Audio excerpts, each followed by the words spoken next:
जय हिंद दोस्तों, मैं हूं जितेंद्र दीक्षित। अपने इस चैनल के जरिए मेरी कोशिश होती है कि मैं आप तक ऐसे किस्से कहानियां लाऊं जिन्हें कि बतौर पत्रकार मैंने खुद कवर किया हो, जहां पर मैं खुद घटनास्थल पर गया हूं, जहां जांच अधिकारियों से मैंने खुद बात की है, जहां भुक्तभोगियों के साथ मैंने बातचीत की है। तो ऐसा ही किस्सा अब से 10 साल पहले साल 2013 का है, जब भारत में 2 इटालियन नौसैनिकों को गिरफ्तार कर लिया गया था। उन पर आरोप लगा था कि उन्होंने केरला के पास समंदर में 2 बेगुनाह मछुआरों की हत्या कर दी थी। उस मामले में अपने नौसैनिकों को छुड़ाने के लिए इटली सरकार ने एड़ी चोटी का जोर लगाया था। भारत सरकार पर कई तरह के दबाव डाले गए थे, लेकिन भारत सरकार नहीं झुकी थी और आखिर में इटली की सरकार को अपने घुटने टेकने पड़े थे। दोस्तों, इटली का जिक्र भारत की राजनीति में बीते 3-4 दशकों से होता आया है और इसकी वजह है कांग्रेस की नेता सोनिया गांधी। 90 के दशक में अक्सर शिवसेना के दिवंगत प्रमुख बाला साहब ठाकरे कांग्रेस पर सोनिया गांधी के विदेशी मूल के मुद्दे को लेकर निशाना साधा करते थे। 1999 में ही शरद पवार भी कांग्रेस से इस वजह से अलग हुए क्योंकि उन्होंने ये कहा कि उन्हें विदेशी मूल की नेता मंजूर नहीं है और फिर उन्होंने अपनी पार्टी बना दी, नेशनलिस्ट कांग्रेस पार्टी। और आज भी बीजेपी के नेताओं की ओर से अक्सर भाषणों में या डिबेट्स में सोनिया गांधी के इटालियन मूल का मुद्दा उठाया जाता रहा है। हाल ही में हमने देखा कि एक तस्वीर प्रधानमंत्री मोदी की और Italian prime minister Giorgia Meloni की काफी वायरल हो रही थी। यह तस्वीर तब की है जब COP28 में शामिल होने के लिए ये दोनों ही नेता दुबई पहुंचे थे और इस तस्वीर को मेलोडी करके हैशटैग दिया था मेलोडी, वो लिखते हुए इटालियन प्राइम मिनिस्टर ने ट्वीट किया था। और इसके बाद में यह चर्चा होने लग गई कि किस तरह से आज भारत और इटली के बीच के रिश्ते सुधरे हैं। इसके पहले भी मार्च में जॉर्जिया मेलोनी भारत आई थी, लेकिन एक वक्त ऐसा था जब दोनों के बीच रिश्तों में काफी कड़वाहट आ गई थी। 1947 में जब से भारत आजाद हुआ तब से इटली और भारत के रिश्ते अच्छे रहे हैं, लेकिन साल 2012 में कुछ ऐसा हुआ था कि इन दोनों देशों के रिश्ते बेहद खराब हो गए थे, काफी खटास आ गई थी। क्या हुआ था दोस्तों? ये वो दौर था जब समंदर में पायरेसी की घटनाएं काफी हो रही थी। जो समुद्री लुटेरे थे वो अक्सर जो मर्चेंट वेसल्स होते थे, जो जहाज होते थे समुद्र में गुजरने वाले, एक जगह से दूसरी जगह, एक देश से दूसरी जगह जा रहे होते थे, ऐसे जहाजों को ये लोग हाईजैक कर लेते थे गन पॉइंट पर।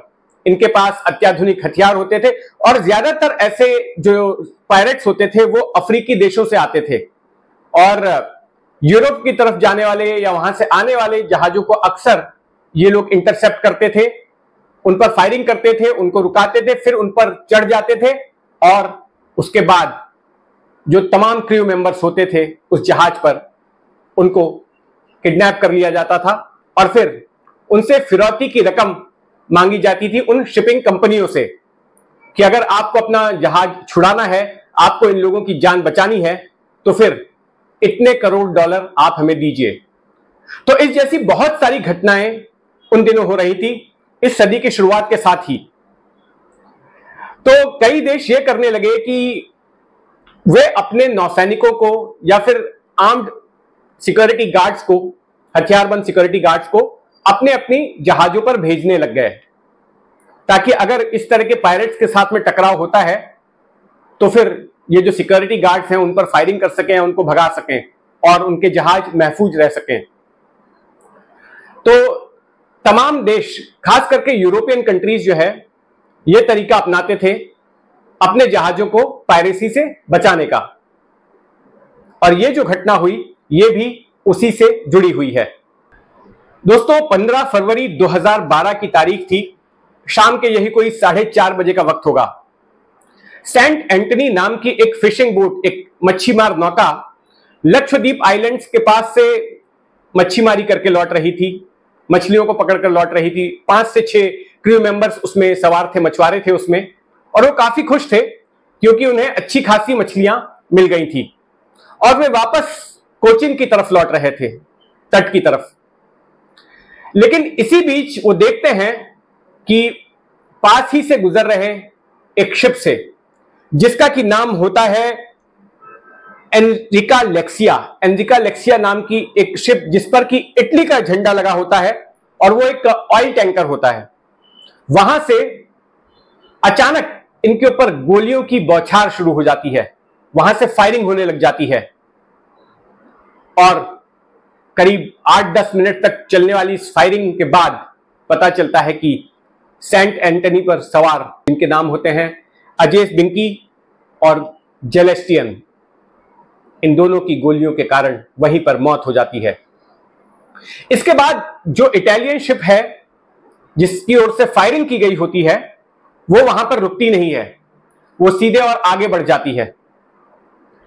तो इस घटना की जानकारी सेंट एंटनी की तरफ से दी जाती है भारतीय कोस्ट गार्ड को।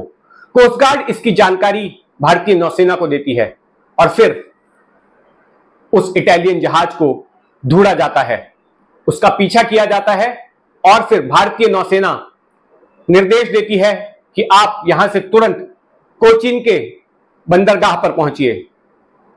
जब कोचीन के बंदरगाह पर वो इटालियन जहाज पहुंचता है तो उसके बाद उस जहाज पर मौजूद तमाम लोगों को हिरासत में ले लिया जाता है और उनसे पूछताछ में यह पता चलता है कि ये जो गोलीबारी की गई थी, वो गोलीबारी उस जहाज पर तैनात 2 इटालियन नौसैनिकों की ओर से की गई थी, जिसमें से एक का नाम था मासिमिलियानो लाटोरे और दूसरे का नाम था सैल्वेटोर जिरोने।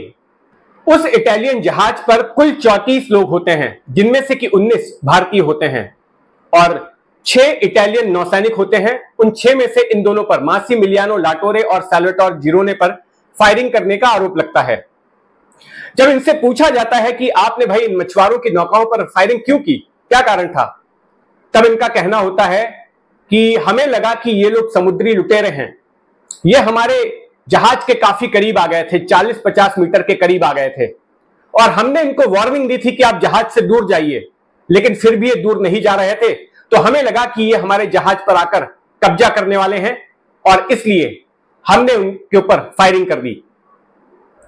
लेकिन वहीं दूसरी तरफ जब जहाज के कैप्टन से पूछताछ की गई, इटालियन जहाज के, तो उसने कहा कि उसके पास दूरबीन थी और दूरबीन से भी उसने देखा था, तो उसको कोई लगा नहीं था कि ये लोग लुटेरे हो सकते हैं और उनको कोई भी ऐसा शख्स नजर नहीं आया सेंट एंटनी पर, यानी कि मछुआरों की नौका पर, जिसके के पास हथियार थे।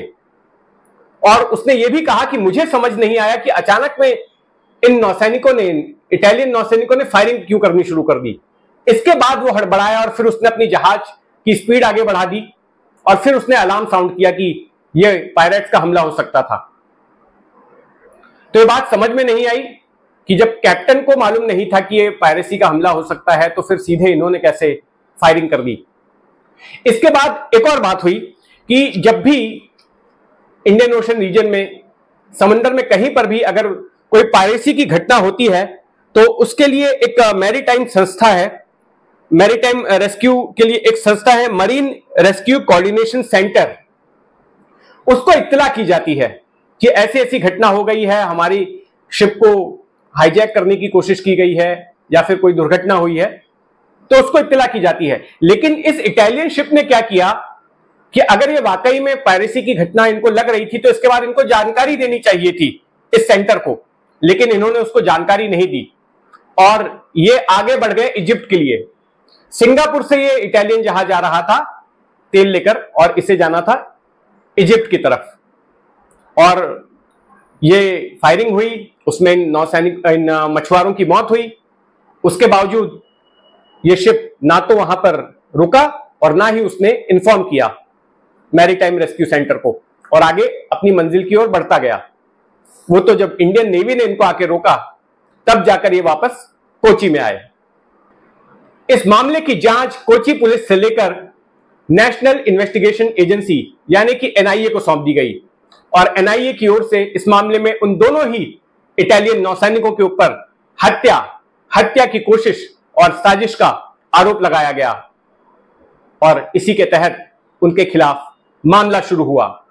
लेकिन इटली सरकार ने इसका विरोध किया, यह कहते हुए कि ये दोनों लोग इटालियन नौसैनिक हैं, डिफेंस फोर्सेस के सदस्य हैं और ये इटालियन संपत्ति की रक्षा कर रहे थे और ये इंटरनेशनल वाटर्स में थे और भारत के पास इसका ज्यूरिसडिक्शन नहीं है इनके खिलाफ मामला चलाने का, और इनको एक तरह से इम्यूनिटी मिली हुई थी। लेकिन भारत ने इसका विरोध किया, यह कहते हुए कि इन लोगों ने तो बेगुनाह मछुआरों की हत्या की है जिनके पास कोई हथियार भी नहीं था। ऐसे में तो इनके खिलाफ वॉर क्राइम का मुकदमा चलना चाहिए। हत्या का मुकदमा तो छोटा आरोप है, वो आरोप चल सकता है इनके ऊपर। तो खैर काफी कानूनी दांवपेच चलते रहे और ये लोग अगले साल भर तक भारत की हिरासत में रहे, ये दोनों ही नौसैनिक। इस बीच हुआ ये कि जो इटली के भारत में राजदूत हैं, उन्होंने एक रिक्वेस्ट की भारत सरकार से कि इनको एक टेम्पररी लीव के लिए इन दोनों को छोड़ा जाए, वापस इन्हें अपने घर जाने दिया जाए थोड़े से वक्त के लिए, ताकि ये वहां पर जो चुनाव हो रहे हैं उसमें हिस्सा ले सकें और साथ में क्रिसमस अपने परिवार के साथ मना सकें। उसके बाद ये वापस आ जाएंगे। और इसके लिए उन्होंने पर्सनल लिखित अंडरटेकिंग दी, व्यक्तिगत अंडरटेकिंग दी, भरोसा दिलाया भारत सरकार को। भारत सरकार ने यकीन कर लिया और इन दोनों को भेज दिया, ठीक है आप जाइए, क्रिसमस मना के वापस लौटिए। लेकिन उसके बाद इटली सरकार ने चाल चली। इटली सरकार ने कहा कि नहीं, हम इनको वापस नहीं भेजने वाले हैं, क्योंकि इनके ऊपर जो चार्जेस लगे हैं हत्या के, उसमें तो आपके यहां पर सजाए मौत होती है, फांसी दे दी जाती है। तो इसका मतलब अगर हम आपके पास भेजेंगे तो इनको फांसी भी हो सकती है अगर इन लोगों को दोषी करार दे दिया गया तो। आप पहले गारंटी दीजिए कि इन दोनों को हम भेज रहे हैं तो इनको फांसी नहीं होगी। अगर आप ऐसी लिखित में गारंटी देते हैं तो फिर हम इनको भेजेंगे, नहीं तो हम वापस भेजने वाले नहीं है। इस पर भारत सरकार भड़क गई और भारत सरकार ने इटालियन राजदूत को चेतावनी दी और कहा कि तुम्हारे ही कहने पर हमने इन्हें वापस भेजा था इटली, तुम्हारा ही रिटर्न अंडरटेकिंग था पर्सनल। तो ऐसा है कि अगर ये लोग वापस नहीं आए तो तुमको जेल में डाल देंगे, फ्रॉड के मामले में, धोखाधड़ी के मामले में। या तो इनको बुलाओ या फिर खुद जेल जाने के लिए तैयार रहो। तो भारत ने बड़ा ही सख्त रुख अपनाया और जब इटली को लगा कि इन दो नौसैनिकों के चक्कर में हमारा वहां पर भारत में हमारा राजदूत ही अंदर हो जाएगा, तो इटली सरकार फिर दबाव में आ गई। क्योंकि भारत सरकार ने यह कहा कि जो आपके इटालियन राजदूत हैं, उन्होंने एक डिप्लोमेट होने के नाते, एक कूटनीतिज्ञ होने के नाते उन्होंने अंडरटेकिंग नहीं दिया था, उन्होंने व्यक्तिगत अंडरटेकिंग दिया था जिसका भारत सरकार ने सम्मान किया, उनकी बात पर यकीन किया और भेज दिया था। तो अगर वैसा नहीं होगा, वापस नहीं भेजेगी अगर इटली सरकार, तो फिर ये राजदूत महोदय अंदर हो जाएंगे। तो इटली सरकार ने डर के मारे वापस से दोनों को भेज दिया बिना किसी शर्त के। लेकिन फिर भारत सरकार की ओर से भी रहमदिली दिखाई गई और फिर यह कहा गया कि जो मर्डर के चार्जेस हैं उसको ड्रॉप कर दिया गया और मर्डर चार्ज के बदले में हिंसा के चार्जेस लगा दिए गए, जो थोड़ा सा कम गंभीर चार्ज थे। इससे एक चीज हुई कि इनके ऊपर जो मौत का खतरा मंडरा रहा था इन दोनों इटालियन नौसैनिकों के ऊपर, वो खतरा टल गया। लेकिन इसके बावजूद मामला चलता रहा। इसके बाद हुआ यह कि इटली की सरकार ने परमानेंट कोर्ट ऑफ आर्बिट्रेशन का दरवाजा खटखटाया और फिर वहां पर काफी वक्त तक सुनवाई चली और परमानेंट कोर्ट ऑफ आर्बिट्रेशन, जिसे शॉर्ट फॉर्म में पीसीए कहा जाता है, तो पीसीए ने यह फैसला सुनाया कि इन इटालियन नौसैनिकों के खिलाफ जो है उन्हीं के देश में यानी कि इटली में ही मुकदमा चलाया जा सकता है जो आरोप इनके ऊपर लगे हैं। तो फिर भारत सरकार जो है इसके लिए तैयार हो गई और वहीं दूसरी तरफ इटली की ओर से 10 करोड़ रुपए का हर्जाना भी दिया गया भारत सरकार को। तो ये पैसा भी दिया गया और फिर इसके बाद में इन दोनों को ही इटली भेज दिया गया और वहां पर मुकदमा चला तो वही हुआ जिसकी की उम्मीद थी। वहां की अदालत ने इन दोनों को बरी कर दिया, ये दोषी साबित नहीं हुए। जाहिर है इटली सरकार का पहले से ही स्टैंड था कि ये दोनों लोग बेगुनाह हैं और ये सिर्फ अपना कर्तव्य निभा रहे थे और इनको गलत तरीके से गिरफ्तार किया गया था और वही बात वहां की कोर्ट ने मानी और इन दोनों को बरी कर दिया गया और ये वापस से नौसेना से जुड़ गए। साल 2013 में जब ये मामला काफी गर्म था, काफी चर्चा में था और जब भारत और इटली के कूटनीतिक रिश्ते काफी निचले स्तर तक गिर चुके थे, तो उसी दौरान वो वक्त भी था जब रोम में, वेटिकन सिटी में नए पोप का चुनाव होना था। तो मैं तब स्टार न्यूज के लिए काम करता था और मुझे वो चुनाव कवर करने के लिए वहां पर भेजा गया था। तो मैंने पोप का चुनाव तो कवर कर लिया और उसके बाद फिर मुझे निर्देश दिया गया कि ये मामला भी काफी गर्म है और चूंकि आप इटली में ही हैं तो इस मामले पर भी रिपोर्टिंग कीजिए। और ये जो दोनों नौसैनिक हैं, मासिमिलियानो लाटोरे और साल्वाटोर जिरोने, आप इनका घर पता कीजिए और इनके घर वालों से बात करने की कोशिश कीजिए। तो उस सिलसिले में जो साल्वाटोर जिरोने था, पहले मैं उसके घर के लिए निकला, उसका घर मैं ढूंढने निकला, तो पता चला कि एक ब्रिंडसी नाम की जगह है, वहां पर एक मिलिट्री कॉलोनी है, वहां पर ये रहता था। लेकिन जब मैं उस मिलिट्री कॉलोनी के गेट पर पहुंचा तो वहां जो सिक्योरिटी अरेंजमेंट्स थे उनकी वजह से हमें एक्सेस अंदर नहीं मिला और उन लोगों ने हमारे पासपोर्ट वगैरह की जानकारी ली और हमें ऐसे जताया कि हाँ वो हमारी मुलाकात करवा देंगे घर वालों से, लेकिन उन्होंने करवाई नहीं। फिर हम वहां से निकल गए। फिर टोरंटो नाम का एक शहर है, वहां पर मासिमिलियानो लाटोरे का घर था, तो हम वहां पर पहुंचे, उसके घर पहुंचे तो उसके घर पर भी कोई नहीं था। और इसी दौरान ये खबर आई कि टोरंटो के जो मेयर थे स्टेफियानो, उन्होंने ऐलान किया था कि ये जो दोनों मछुआरे भारत के मारे गए तो ये उनके बच्चों की पढ़ाई लिखाई का खर्चा वहन करेंगे, उनको इटली में पढ़ाने के लिए बुलाएंगे, उनके रहन सहन की सारी जिम्मेदारी वो लेने के लिए तैयार थे, बदले में भारत जो है इन दोनों को माफ कर दे, इन दोनों नौसैनिकों को। तो इस तरह की बात उन्होंने कही थी। तो मैंने सोचा कि मैं स्टेफियानो का इंटरव्यू कर लेता हूं, तो मैं टोरंटो में रुक गया। लेकिन स्टेफियानो कहीं बाहर गए हुए थे, वो मिलान गए हुए थे और 1-2 दिन में आने वाले थे, तो मैं वहीं पर रुक के उनका वेट कर रहा था। लेकिन इस बीच मैं बार बार चक्कर भी लगा रहा था मासिमिलियानो लाटोरे के घर का कि अगर उनके घर पर कोई आता है तो मैं उनसे भी बात करूं। तो इस बीच में क्या हुआ कि वहां की एक स्पेशल पुलिस ने मुझे और मेरे कैमरामैन अजीत कदम को डिटेन कर लिया। जब मैं खड़े होकर उनके घर के पास में रिपोर्टिंग कर रहा था तो हमें हिरासत में ले लिया गया और फिर टोरंटो पुलिस के हेड ऑफिस में ले जाया गया और वहां पर फिर हमारे पासपोर्ट की जांच हुई, हमारे मोबाइल फोन्स की जांच हुई, हमारे साथ जो सामान था उसकी जांच हुई, हम जिस होटल में ठहरे हुए थे उस होटल के कमरों की जांच हुई और हमसे करीब आधे पौने घंटे तक पूछताछ की और वहां के जो पुलिस चीफ थे उन्होंने खुद हमसे पूछताछ की। और फिर उन्होंने हमें बताया कि देखिए, हम जब ब्रिंडसी गए थे, यानी कि साल्वाटोर जिरोने के बारे में पूछताछ करने, तो वहां के जो मिलिट्री एस्टेब्लिशमेंट को हम पर थोड़ा सा शक हुआ कि कहीं हम कोई जासूस ना हो या हम कोई किसी अल्टीरियर मोटिव से ना आए हों इनको ढूंढने के लिए किसी गलत इरादे से, इसलिए हमारे नाम का एक अलर्ट जारी कर दिया गया था इटली भर में और ये कहा गया था तमाम पुलिस फोर्सेस को कि अगर हम कहीं पर पाए जाते हैं तो हमें डिटेन कर लिया जाए। तो खैर हमें डिटेन कर लिया गया, हमारी पूछताछ हुई और उसके बाद पूछताछ के बाद हमको उन्होंने बताया कि देखिए हमारे खिलाफ कुछ भी नहीं है उनके पास और वे सिर्फ अलर्ट पर काम कर रहे थे और उन्होंने एक ऑल क्लियर रिपोर्ट भेज दी है और हमारे पर जो शक जताया जा रहा था वैसा कुछ भी नहीं था। और फिर हमें उन्होंने कॉफी ऑफर की, कुछ देर तक हमारे साथ बातचीत की और पुलिस चीफ खुद हमें पुलिस मुख्यालय तक छोड़ने आए। लेकिन फिर उन्होंने ये भी हिदायत दी कि देखिए जो जनता के सेंटीमेंट्स हैं, चूंकि मामला दोनों देशों में काफी गर्म है, तो यहाँ पर के लोगों के जो सेंटीमेंट्स हैं वो काफी इस वक्त गर्म है और ऐसे में आप इंडियंस हैं, आप इस तरह से अगर घूमेंगे शहर में, लोगों को पता चलेगा तो आपको खतरा भी हो सकता है, तो आप लोग तुरंत वापस भारत लौट जाइए, यहाँ पर इटली में रहना आपके लिए खतरनाक हो सकता है। तो अगले दिन वैसे भी हमारी टिकट थी, हम वहां से रोम पहुंचे और रोम से फ्लाइट पकड़कर वापस मुंबई आ गए। तो ये कहानी थी भारत और इटली के उस एपिसोड की जिसने कि दोनों देशों के बीच कूटनीतिक रिश्ते काफी खराब कर दिए थे। लेकिन अब मामला वैसा नहीं है, भारत और इटली फिर से एक बार अच्छे दोस्त बन चुके हैं। तो इस जैसे तमाम किस्सों के लिए जुड़े रहे मेरे इस चैनल के साथ में। और ये कहानी आपको कैसी लगी, मुझे आपकी राय जानने का इंतजार रहेगा। कमेंट बॉक्स में अपनी राय जरूर रखिएगा। जय हिंद।